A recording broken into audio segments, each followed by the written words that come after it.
the can.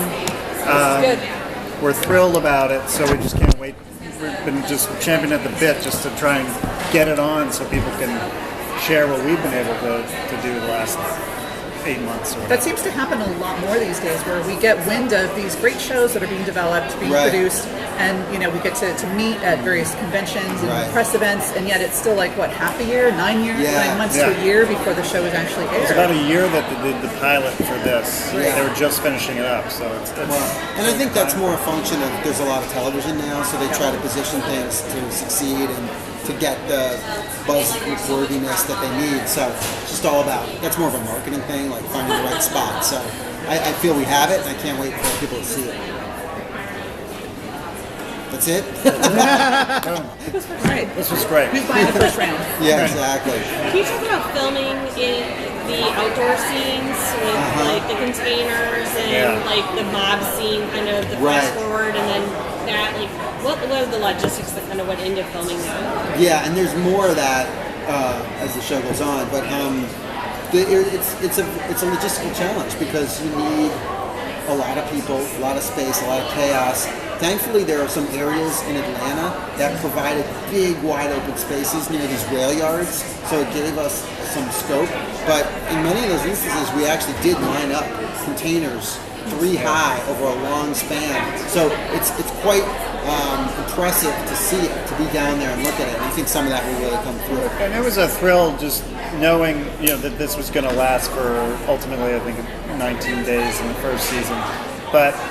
And to really try and track, well, what would happen if that whole area was quarantined? Like, what would happen to garbage pickup? Would there be any garbage pickup? Like, what would people be wearing? And really trying to track the devolution of a neighborhood over that time period was also just a really fun exercise. Not something you get to do every day, because usually you're telling it as it is. But so that was cool. I really like that you guys really delve into, police brutality. Yeah. You talk about immigration. Can you talk about how important that was in this story for you? It's very important. I mean, I think what's great about the show is very topical. It deals with xenophobia, viruses, police brutality, race relations in America. You tick a lot of boxes that are important. And I think that the show says some really interesting, important things about all those things. And one thing that's really cool is it also examines what preconceptions people bring into certain situations. And this is obviously a very intense situation. And you sort of see, okay, what are people's first reactions? What are their first snap judgments? And then how are the layers of the onion, pull back? Some people really step up. And then there are others who unfortunately disappoint, and they don't ever transcend. And, not everybody in this show is a hero.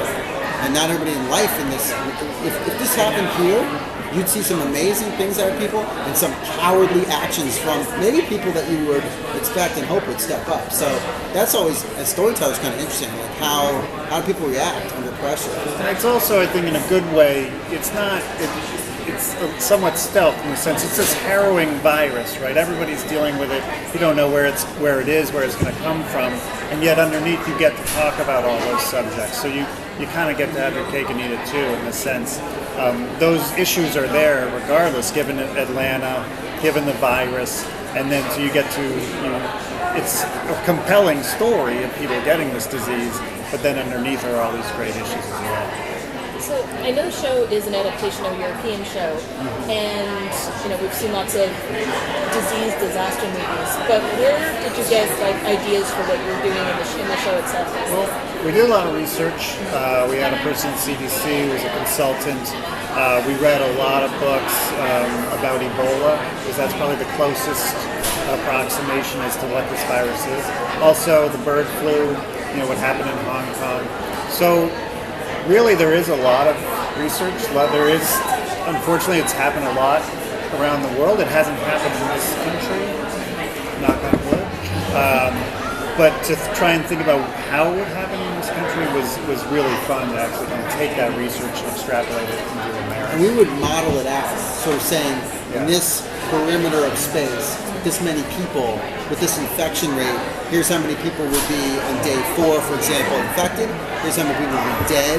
Here's how many, so we did those sort of computer models like you see, just so we as writers understood what the characters would be experiencing. As they walk the streets, how many dead bodies would they see?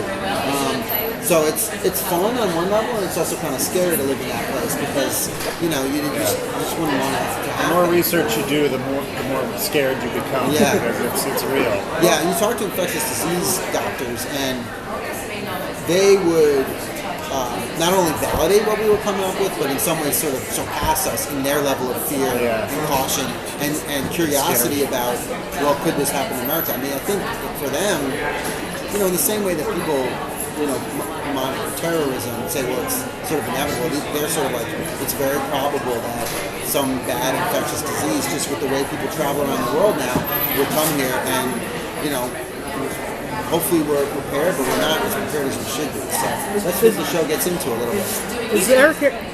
Is there a character that you predict either the audience is going to absolutely love and gravitate to, or love to hate and still gravitate to? Both. I mean, there's plenty of both. Yeah. I mean, but like for you, like who do you predict? Who's that going to be? I guess. Well, there's obviously Chris Wood had a large fan base going into this. I think his fan base is going to be even bigger as a result.